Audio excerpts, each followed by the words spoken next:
आज मुझे ऋषि मुनियों की इस पावन धारा पर यार क्या भला वीडियो है यार। देश की आजादी के लिए, देश और धर्म की रक्षा के लिए बलवेदी पर अपना बलिदान देने वाले उन भारत माता के महान सपूतों की इस पावन धरा पर आकर के और आप सबसे संवाद बनाने का अवसर प्राप्त हुआ है। इस धरा को नमन करते हुए मैं आप सबका हृदय से अभिनंदन करता हूं। जनता जन समस्याओं के समाधान का मार्ग प्रशस्त किया। भाइयों बहनों, कांग्रेस ने देश की जनता को अभाव से त्रस्त किया था। मोदी जी ने देश के अंदर इंफ्रास्ट्रक्चर का एक नया मॉडल दिया। नए भारत में आज विश्व स्तरीय वैश्विक इंफ्रास्ट्रक्चर है। Highway, railway, airport, AIIMS, IIT, IIM और one district one medical college की देखते प्रधानमंत्री मोदी जी की देन है। हर घर में योजना प्रधानमंत्री मोदी जी की देन है। और भाइयों बहनों, गरीब कल्याण के लिए जो 55 वर्षों में नहीं हो पाया, वो मोदी जी ने मात्र 9 वर्ष में करके दिखा दिया। 4 करोड़ गरीबों को आवास मिल गए, 12 करोड़ गरीबों को 6,000 रुपए हर वर्ष प्रधानमंत्री किसान सम्मान निधि का लाभ मिल रहा है। 4 करोड़ गरीबों के घर में बिजली के कनेक्शन पहुंच गए। 9 करोड़ 60 लाख गरीबों के घर में उज्ज्वला योजना का रसोई गैस का सिलेंडर भी पहुंच गया। भाइयों बहनों, वनवासियों का, गिरिवासियों का, आदिवासियों का सम्मान कैसे होना है, 15 नवंबर की तिथि जनजातीय दिवस के रूप में मना करके प्रधानमंत्री मोदी जी ने जनजातीय गौरव को आगे बढ़ाने का काम किया। आज उनको उत्थान के लिए नई नई योजनाएं चल रही है। बाबा साहब भीमराव अम्बेडकर को सम्मान देते हुए पंचतीर्थों का विकास ये प्रधानमंत्री मोदी जी की देन है। भाइयों बहनों, ये सब कर्फ्यू, दंगा, ये कांग्रेस की पहचान है। कांग्रेस ने 5 वर्ष के शासनकाल में क्या किया? यहां पे आपको बजरी माफिया दे दिया होगा, खनन माफिया दे दिया होगा, वन माफिया दे दिया होगा, पशु माफिया दे दिया होगा, संगठित अपराधों में लिप्त माफिया दे दिए होंगे। और भाइयों बहनों, इन्हीं माफिया का उपचार करने के लिए हम उत्तर प्रदेश में बुलडोजर लेके आए हैं। धर्मेंद्र की सरकार इस माफिया का उपचार अच्छी तरह करना जानती है। और इसके बारे में एक जनता को सुरक्षा की गारंटी और दूसरी तरफ आपकी आस्था का सम्मान। आस्था का सम्मान कैसे किया जाता है? कांग्रेस ने अपने सरकार के समय कहा था राम और कृष्ण हुए ही नहीं। आप याद करिए, हमारे यहां राजस्थान में जब हम आपस में मिलते हैं तो 2 ही संबोधन होता है, जय जोहार का और राम राम सा का। यही होता है ना, यही होता है ना, जय जोहार या राम राम सा, यही तो होता है।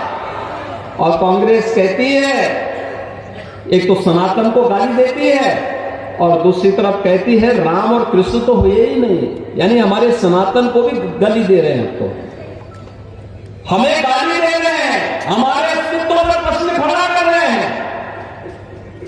भाइयों बहनों, जो हमारे अस्तित्व पर प्रश्न खड़ा कर रहा हो, क्या हमें उसे समर्थन करना चाहिए? क्या हमें माफियाओं को समर्थन करना चाहिए? जो हमारे प्रभु को गाली देते हो, क्या हमें उन्हें समर्थन करना चाहिए? और देखिए, मोदी तो नाम है समाधान का। मोदी जी ने जो बोला सो करके दिखा दिया। 500 वर्षों की समस्या थी अयोध्या में, आज अयोध्या में मंदिर बन रहा है ना, अयोध्या में आज मंदिर बन रहा है ना, कोई संदेह है? अच्छा, डोगरपुर से कितने लोग वहां जाना चाहते हैं? अयोध्या पूरा डोगरपुर ही जाना चाहता है। आप सबका अभिनंदन है अयोध्या में। 22 जनवरी को प्रधानमंत्री मोदी जी के कदमों से अयोध्या में भगवान राम के भव्य मंदिर में रामलला विराजमान होंगे 500 वर्षों के बाद। याद करिए, हमारे पूर्वजों का कई सबसे महंगा डीजल और पेट्रोल और हर प्रकार की व्यवस्था का कारण राजस्थान होगा। महंगाई के साथ साथ हमारा युवा नौकरी और रोजगार के लिए भटकता है और यहां पर सबसे ज्यादा पेपर लीक की घटनाएं राजस्थान के अंदर हो रही है।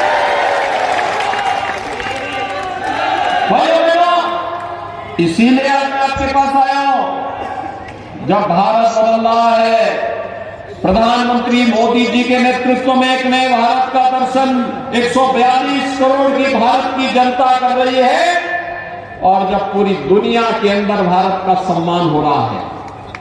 आज जब प्रधानमंत्री मोदी जी दुनिया के अंदर किसी भी देश में जाते हैं, पूरा देश पलक पावड़े बिछा करके मोदी जी के स्वागत के लिए खड़ा होता हुआ दिखाई देता है।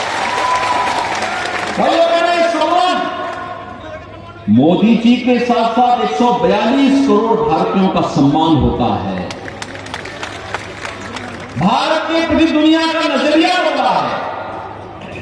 लोग आज भारत को अच्छी निगाहों से देखते हैं और भाइयों बहनों, जो विकास की नई ऊंचाइयों को छूता हुआ हमारा देश आज जब दुनिया की धारणा को बदल रहा है, बदलने में सफल हुआ है, हमारी सीमाएं सुरक्षित हुई हैं। याद करिए, 9 वर्ष पहले दुश्मन देश घुसपैठ करते थे, आतंकवादियों की घुसपैठ होती थी, आतंकवाद की बड़ी बड़ी घटनाएं घटित होती थी। लेकिन आज आतंकवादियों को आतंकवाद के आंकड़ों को पता है कि अगर उन्होंने घुसपैठ की आतंकी घटना को अंजाम दिया तो आतंकवादी तो नष्ट होगा ही होगा, उसके आकाओं के ठिकाने भी नष्ट किए जाएंगे। ये नया भारत है, ये नया भारत है। छेड़ता नहीं है, लेकिन कोई छेड़ता है तो उसको छोड़ता भी नहीं है। भाइयों बहनों, ये नया भारत है। हम लोग दुनिया के अंदर दुनिया की मानव तत्व में पड़ी मानवता को राह दिखाने का काम भी करते हैं, लेकिन अगर किसी ने आंखें दिखाने का प्रयास किया तो उसकी आंखों को हथेली पे निकालने का काम भी करते हैं।